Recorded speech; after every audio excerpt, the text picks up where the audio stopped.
Hello everyone, welcome to the UV visible spectroscopy part 2 session. This is Sarita from GDCW Begumpet. In the first part of UV visible spectroscopy, we have seen the principle and we have also discussed about the electronic transitions. So different types of electronic transitions we have discussed, and also how the spectra is recorded. That is because of the transitions of the electrons in the electronic energy levels. So that is the reason why the UV visible spectroscopy is also known as electronic band spectroscopy.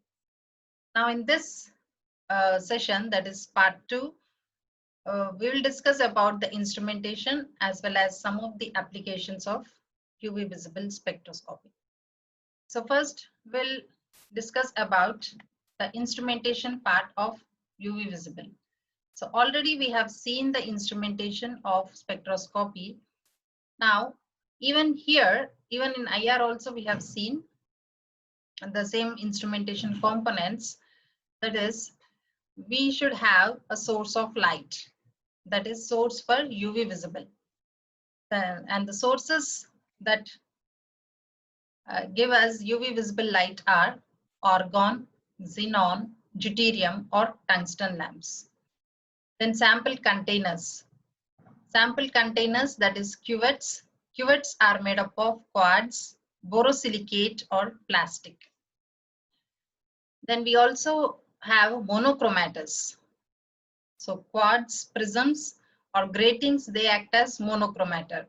So the main function of monochromator is to, that is only from all the polychromatic radiations, when they pass through these monochromators, it will allow only one particular wavelength of light to pass through the monochromators, and that particular wavelength will be irradiated with the sample. Then detectors. So the sample will absorb all the radiations which are being passed on it, some radiations, and some of the radiations will be transmitted out. So that transmitted radiations can be detected by using photomultipliers. Now this is the general scheme of UV visible spectrophotometer. So we will be having the source, which is UV visible source, either deuterium or tungsten filament is taken. The light source, when it hits onto the mirror, here we can see the monochromator. So what it will do, it will allow only one beam of light, which is having one particular wavelength of light to pass, and that will hit onto this beam splitter. So when that ray of light, beam of light, when hits on the beam splitter, that beam will split into two parts. So one beam will go and incident on the sample, and the other beam of light will pass into the reference cell. Then the reference cell, that is the sample here now, it will absorb some of the light, and some of the light is being transmitted out. So the intensity of this transmitted light will be less when compared to the intensity of the incident light. Even in the case of reference cell also, some of the light is being absorbed and the other is reflected, transmitted out. So that transmitted light is detected by the detector and then it is recorded. So this is how the spectra looks like. UV visible spectra, where on the x-axis wavelength is taken, which is in nanometers here, and on the y-axis we record the absorbance. So absorbance, as we know, that is equal to log I naught by I. That is intensity of incident radiations divided by the intensity of transmitted radiation. Then the source of light for UV visible band, as I said, it is deuterium or tungsten. So deuterium lamp, it covers the UV range, that is from 200 to 330 nanometers, whereas tungsten lamp covers from 330 to 700 nanometers. And we also have these dispersive IR lamps, which are having monochromator, that is grating or prism. So where the small bands of radiations are sent to the beam splitter. So the beam splitter sends a separate band to the cell containing the sample solution and the reference solution. The detector will measure the difference between the transmitted light through the sample versus the incident light and sends this information to the recorder. So this is how the UV visible spectra is recorded. So when the sample is irradiated with the UV visible radiations, so as we know that electronic transitions takes place. So these electronic transitions are of different types. Those are, so sigma, pi, this is N, that is non-bonding, pi star, sigma star are anti-bonding. So the transitions takes place from bonding or non-bonding energy levels to the anti-bonding energy levels. So in the last class, as I said, the transitions takes place from HOMO to LUMO. So highest occupied molecular orbital to the lowest unoccupied molecular orbitals. Now you can see there are altogether there are 6 different types of electronic transitions that are possible. So what are they? Sigma to sigma star, then sigma to pi star, pi to sigma star, then N to sigma star, pi to pi star, and N to pi star. So all the transitions are from either bonding or non-bonding energy levels to the anti-bonding energy levels. Now out of all these 6 transitions, 4 are allowed transitions. 4 transitions are allowed. Now we'll see each one of these transitions in detail. So the first one is sigma to sigma star transitions. So we can say that from sigma, that means that electrons should be from the sigma bond. So when it is having a sigma electron, then it can undergo transitions to the highest antibonding molecular orbital, which is sigma star. That means the energy gap between sigma and sigma star is very high. So this type of transitions is actually not possible. Then we have pi to pi star, N to sigma star, N to pi star, sigma to pi star, and pi to sigma star. The same thing we have seen in the previous slide. So these are all the 6 possible electronic transitions. The first one, sigma to sigma star. So sigma electron from the orbital is excited to the corresponding antibonding orbital, that is the sigma star. So from sigma, it is excited to the sigma star. And the energy required is large for this transition. So in what type of molecules this type of transition takes place is all the compounds which are having, that is not all, like alkanes which are having single bonds. So methane, for example, if we take CH4, it has C single bond H. So this one C single bond H, where you can see a single bond between carbon and hydrogen. So the electron, this sigma electron can be excited to sigma star.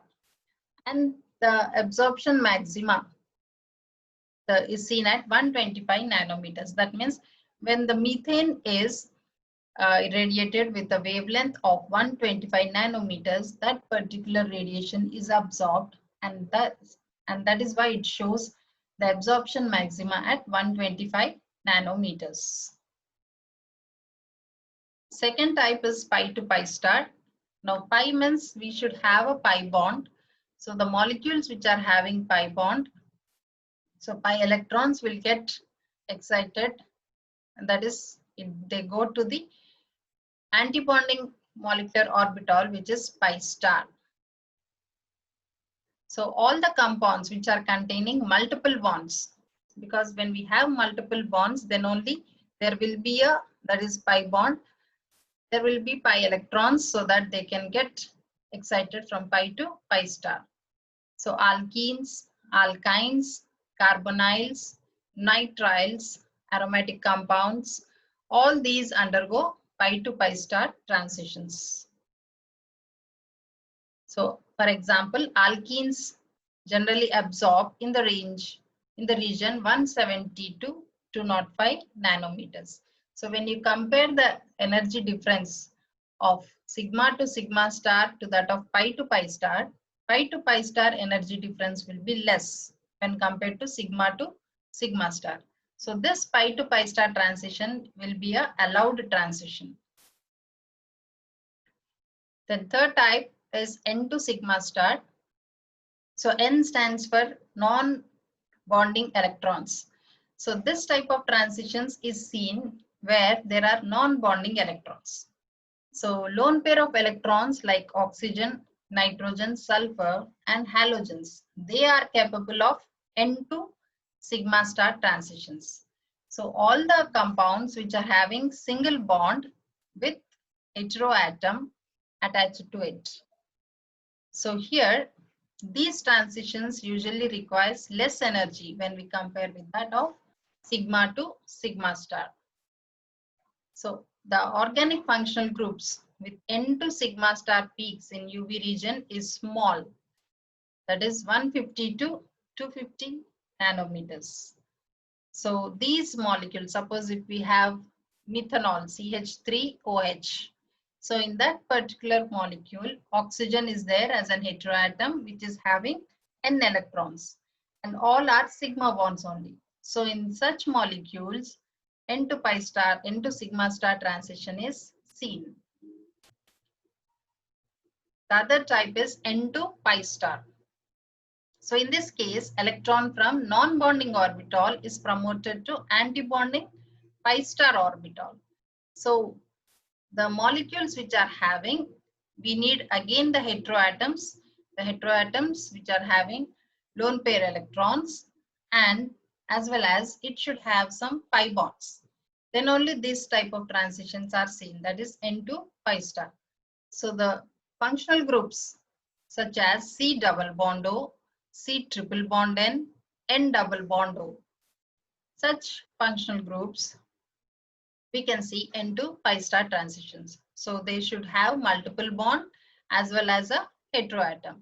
So if they have single bond with heteroatom, N to sigma star transitions are possible.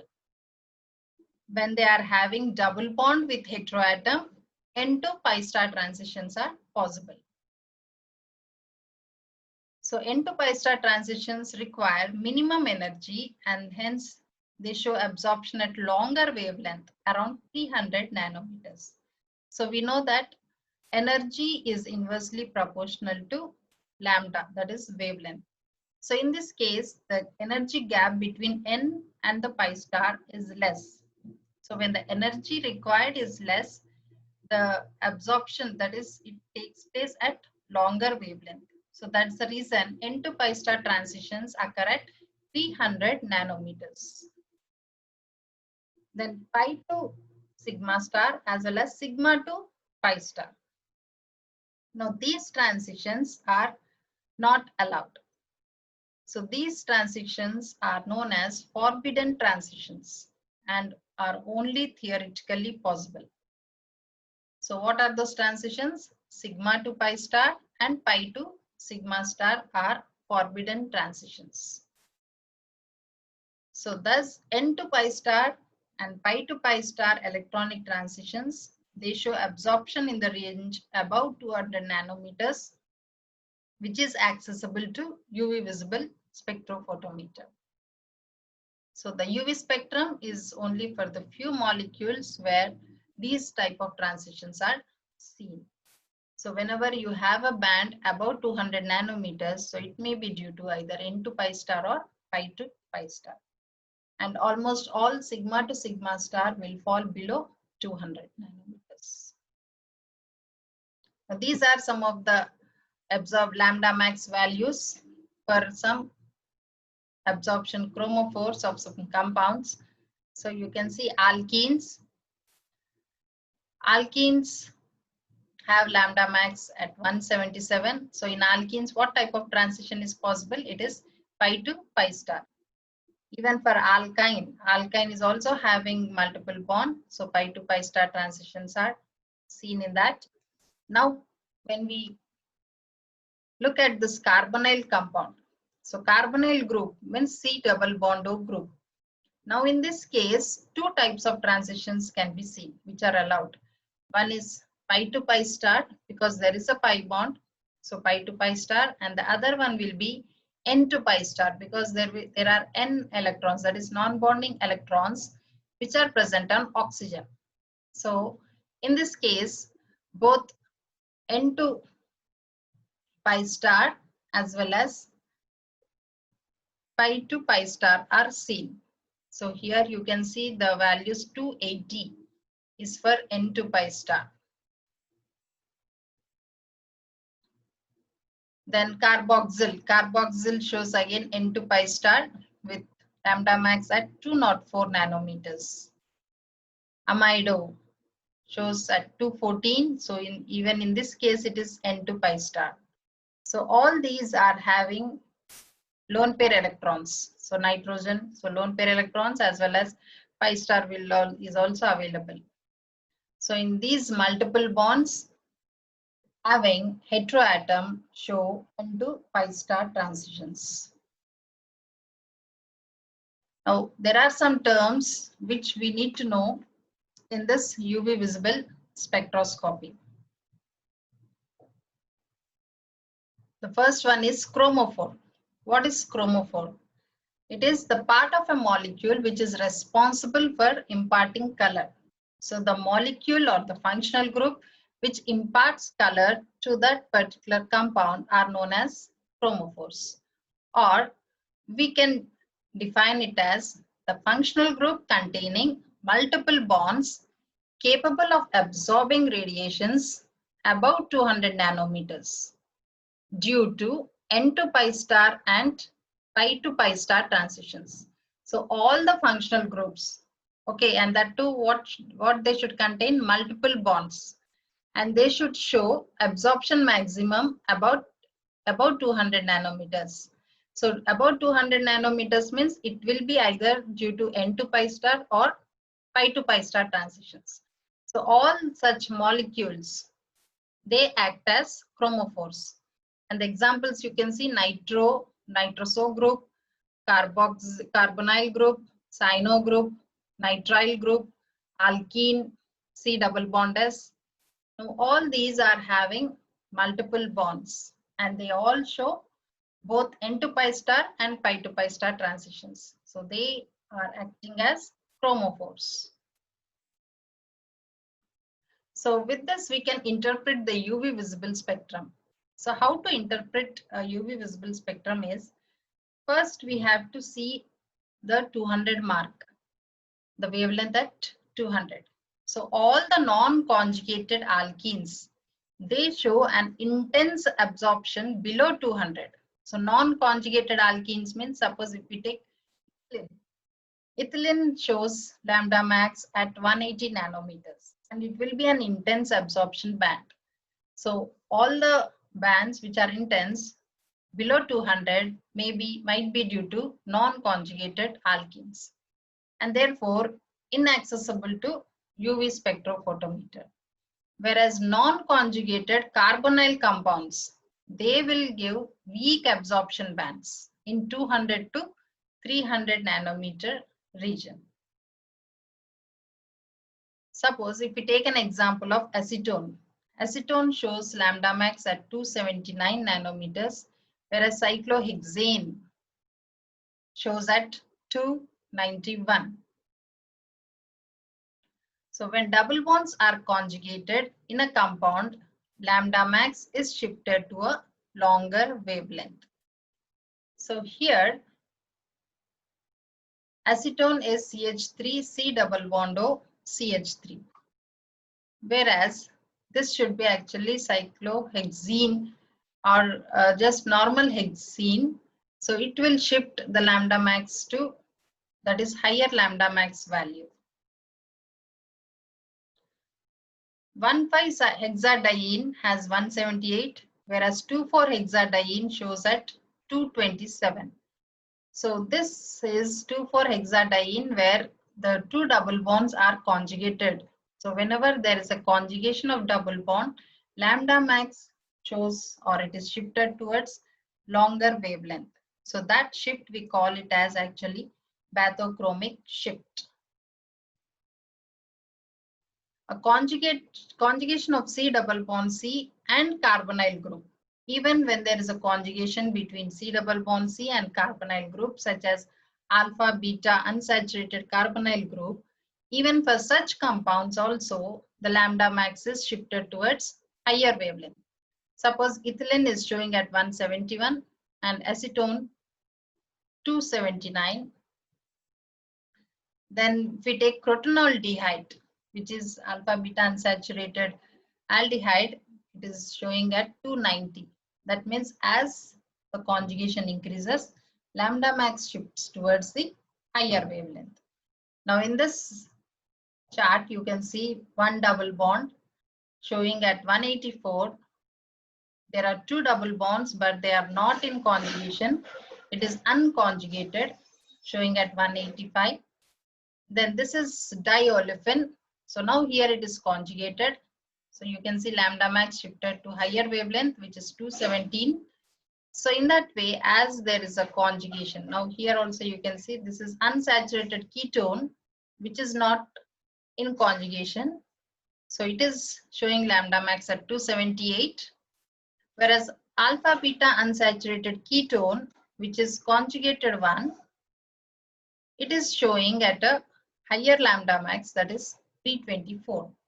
So in this way, you have to remember that when the conjugation of double bonds or when the conjugation is present, then in such compounds, the lambda max will be shifted towards higher wavelength. So that shift of lambda max towards higher wavelength is known as bathochromic shift. Then we have another term which is auxochrome. So what is an auxochrome?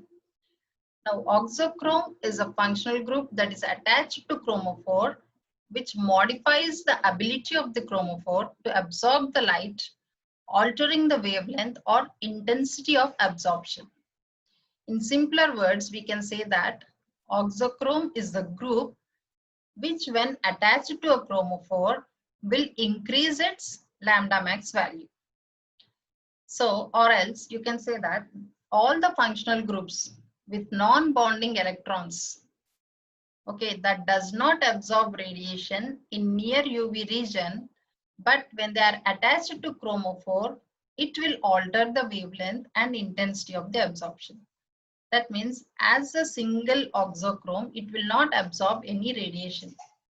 When that chromophore is present in combination, when that auxochrome is attached to any chromophore, then we can see the increase in the that is wavelength or the intensity of absorption changes. So why it is changing? Suppose if we take an example of benzene and phenol. Benzene is showing lambda max at 255, phenol shows at 270. So simple benzene, phenol is what? OH group attached to the benzene ring. So that OH group acts as auxochrome. So OH group, when it is attached to benzene, benzene is chromophore. So when OH is acting as an auxochrome there, when it is attached to that particular benzene, it is shifting the lambda max towards higher wavelength, that is 270 nanometers. So you can see this is phenol. And if we take aniline as another example, even aniline, it is having lone pair electrons which help in resonance. So that is the reason more the resonance, more will be the shift in the lambda max value. So phenol, even phenol, that is OH group, has lone pair electrons. So those lone pair electrons are helpful. They participate in resonance, and that is the reason why the lambda max value increases. So what are the effects of this substitution? Now you can see here benzene lambda max 204, that is E2 band. This is B band is seen at 256. Toluene 261. So slightly it is increased because of presence of methyl group. Then phenol 270. Phenolate ion increased to 87.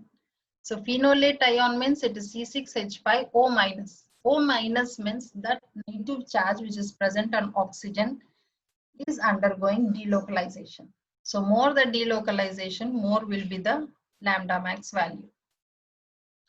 So auxochrome is a functional group that does not absorb in UV region, but it has the effect of shifting chromophore peaks to longer wavelength as well as increasing their intensity.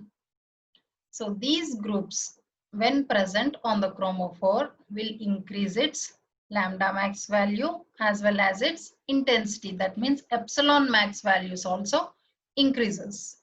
So here you can see another example. So chlorobenzene 265. So Cl which is present, it is also having lone pair electrons which are helpful in the delocalization. So all these that is auxochromic group will have lone pair electrons on it. So these lone pair electrons will help in the resonance. Because of that resonance, the lambda max value will increase. And now, what are the solvents which are used in the study of UV visible spectra?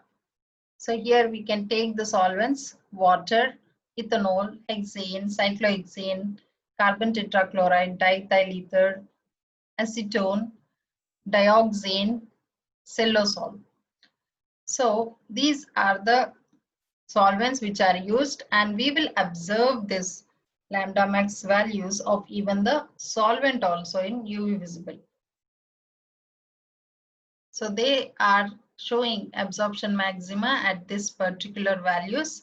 So by deducting the, that is, we have to compare the spectra with that of the known spectra, then only we can easily interpret the what is the type of the compound which is present in the test sample. So we'll just discuss about the summary of transitions for organic molecules. So we have seen all the different types of transitions. So always remember, sigma to sigma star transition is seen in vacuum UV, and all the molecules which are having single bond, that is sigma bonds, will show sigma to sigma star transitions. And where they will appear, they appear in vacuum UV. Then N to sigma star, all the saturated compounds with non-bonding electrons. So N means, remember, it is non-bonding electrons. So non-bonding electrons will be present in all the heteroatoms. So saturated compounds with non-bonding will show N to sigma star. And the lambda region, lambda max region, are from 150 to 250 nanometers, and epsilon, that is the intensity of the band, is also not strong. It is 100 to 3000 only. Then N to pi star and pi to pi star transitions. Now these transitions, they require unsaturated functional group. This is important. N to sigma star is saturated with non-bonding, whereas here pi to pi star means we need unsaturated functional groups with the non-bonding electrons. So example, double bonds, which are that is combination with any heteroatom, such as C double bond O, C double bond S. So all the multiple bonds with heteroatoms show N to pi star and pi to pi star transitions. And the absorption maxima is seen between 200 to 700 nanometers. N to pi star epsilon max will be very weak, that is 10 to 100 only, whereas for pi to pi star epsilon max is intense, that is from 1000 to 10,000. So we need to remember all these values, the ranges of lambda max for each and every chromophoric group. So for interpreting of IR spectra, we have to remember these values. So list of again common chromophores and their transitions. So from starting alkanes, CH, CC, so only sigma to sigma star transitions are seen. So when we have multiple bonds, C double bond C, C triple bond C, pi to pi star transitions are seen. So slowly it shifts towards the higher wavelength.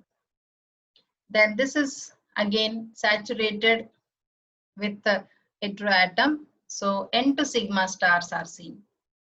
So for example, ROR, which is ether, then amino groups, N to sigma star. Suppose if we are having multiple bonds with heteroatom, for example, aldehyde ketone, then N to sigma star as well as pi to pi star transitions are seen.